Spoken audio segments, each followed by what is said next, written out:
was counting. To be a good, law-abiding citizen. But Redwood turned out not to be any sort of punishment at all.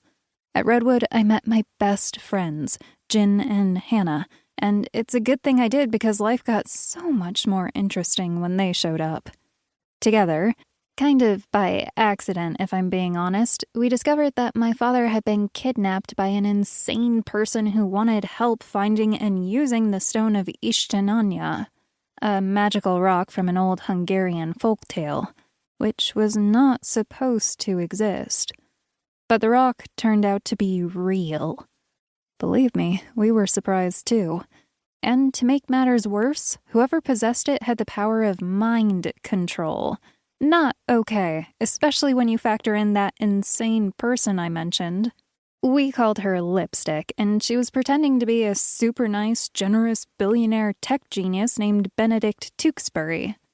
Actually, she was a tech genius and a billionaire, but she was not nice.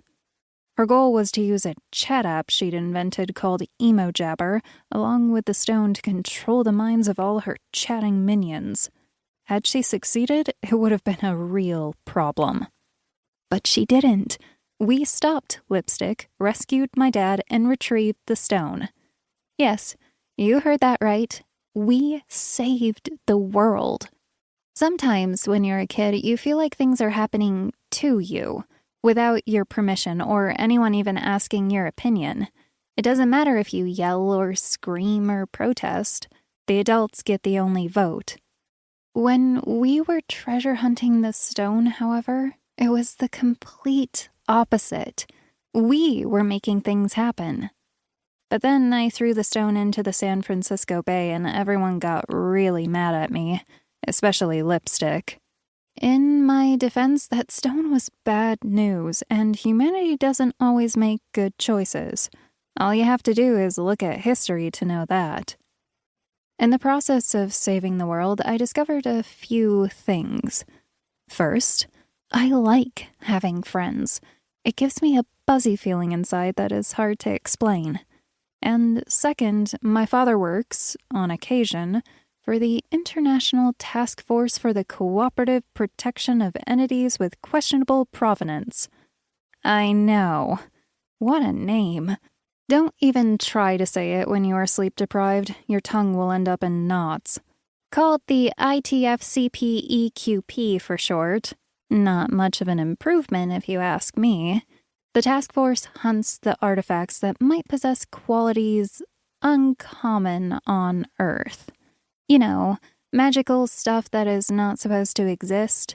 Things that us flawed humans can potentially find and use to make a mess of things. Dad says if you give people unexpected otherworldly power, they go berserk. Us humans like to believe the world is a certain way, and if suddenly that's not true, things get complicated. The task force is meant to stop the chaos before it happens. I'm not inclined to argue with him after seeing what happened when the Stone of Ishtananya turned out to be real. But I did argue that he never should have kept his task force treasure hunting a secret for, well, let's see, my entire life? He apologized all over himself, but only later did I realize he never promised he wouldn't do it again. Parents, what are you gonna do? So, there we were, world-saving, fearless in the face of evil rock stars. But what next?